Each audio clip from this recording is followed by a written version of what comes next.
वहां से लेकर तो 1886 से लेकर 1908 तक की जो गाड़ियां हैं वो कहलाती है वेटरन।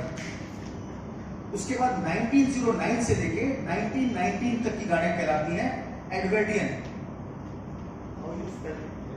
EDWARDIAN, Edwardian.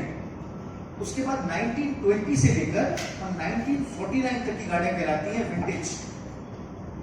1950 से लेके 1965 तक की गाड़ियां कहलाती हैं क्लासिक और 1966 से लेकर 1975 तक की गाड़ियां कहलाती हैं मॉडर्न क्लासिक। तो आपका बड़ा अच्छा प्रश्न था सर, क्योंकि लोग पुरानी गाड़ियों को बस विंटेज समझते हैं। फिर आपने बताया सर कि कौन कौन से मेन हब्स थे जहां पर गाड़ियां मैन्युफैक्चर होती थी।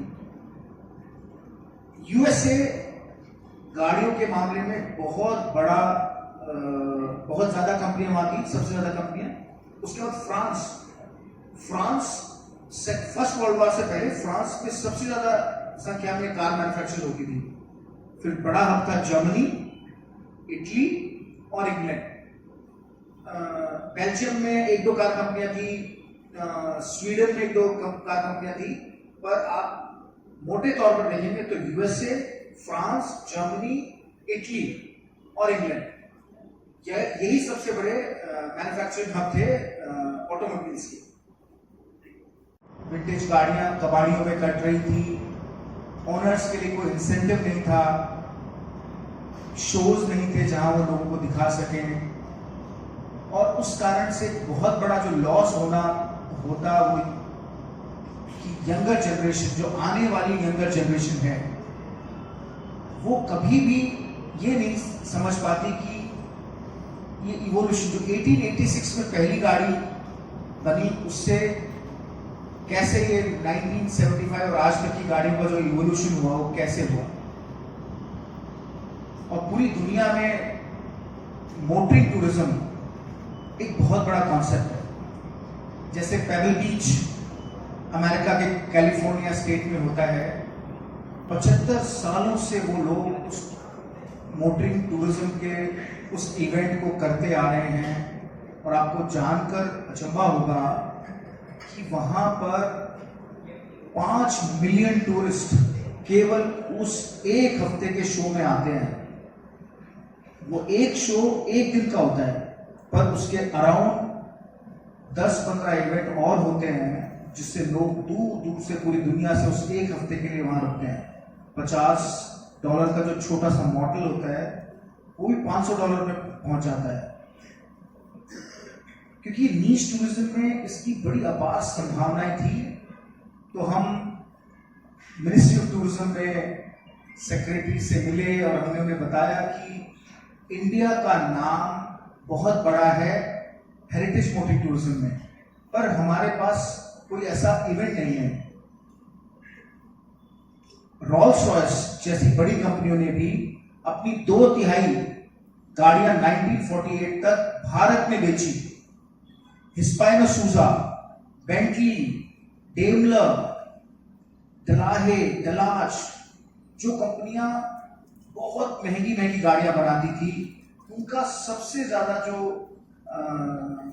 विक्रय होता था, सेल्स होती थी, वो भारत में होती थी। भारत के महाराजाओं ने बहुत शानदार विलक्षण गाड़ियां ली यहां पर।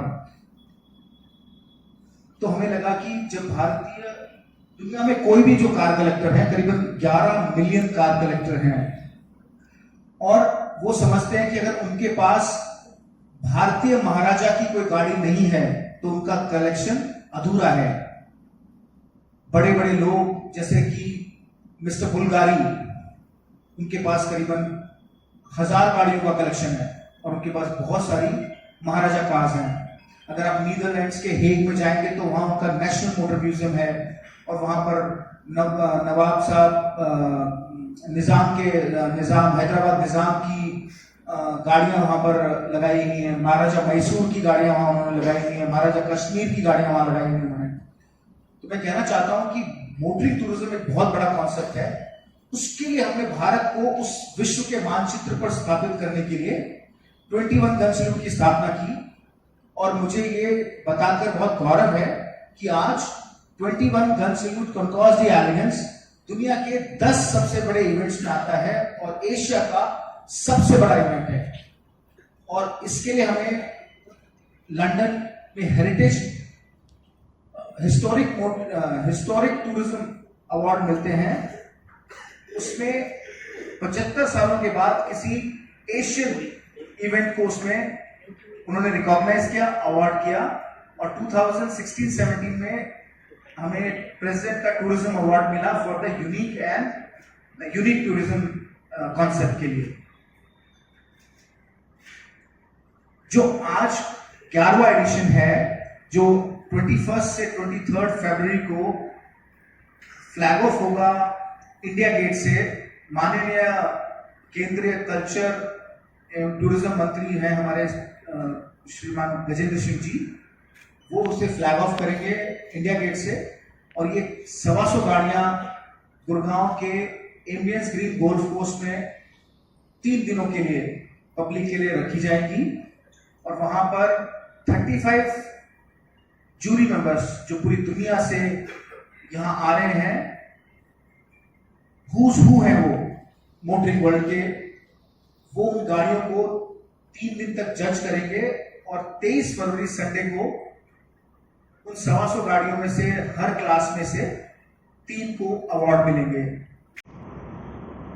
साथ में भारतीय संस्कृति और मोटरिंग हेरिटेज हम इन दोनों को दर्शाते हैं। तो क्योंकि इसमें बहुत सारे विदेशी मेहमान आते हैं, तो हम कथकली, नागालैंड के इसमें बहुत सारे कलाकार अपनी कलाओं का प्रदर्शन करने आते हैं। सिक्किम से आते हैं, तमिलनाडु से आते हैं, लखनऊ से आते हैं, हरियाणा से और पंजाब से आते हैं। तो भारतीय कल्चर को मोटरिंग हेरिटेज के साथ भी दर्शाया जाता है, जिससे कि दुनिया के सभी देशों से आए हुए लोगों को पता लगे कि भारत मोटरिंग हेरिटेज में ही नहीं पर अपनी कलाओं में और कल्चर में बहुत स्ट्रांग है। 11वां एडिशन बहुत विशेष है क्योंकि इसमें जितनी भी गाड़ियां दर्शाई जा रही हैं वो सब अलग हैं पिछले दर्शाए गए इवेंट से।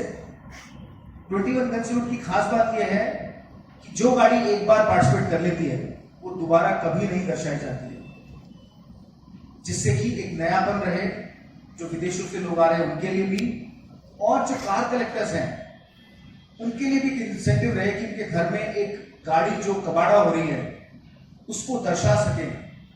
मात्र ये कहने से कि ये मेरे दादाजी की गाड़ी है, मेरे पिताजी की डोली इसमें आई थी, इमोशनल वैल्यू है उनके पास, पर जब तक उस गाड़ी को तैयार करके कहीं दिखाए ना, वो इंसेंटिव ना हो, तो वो उसको तैयार नहीं करते, वो घर में ही कबाड़ा बनती रहती है।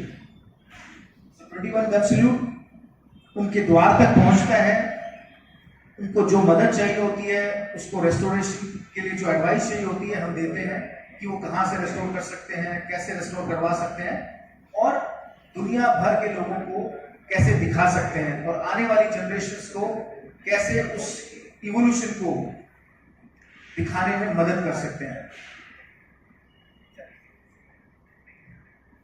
आपके कोई सवाल हो तो मैं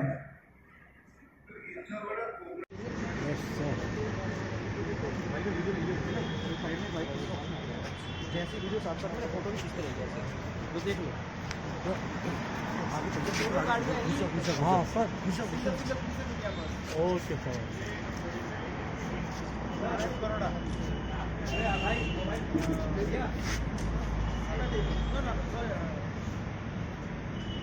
सर इधर शांत देगी, आ रहे हो यार, अरे आप आ रहे हो।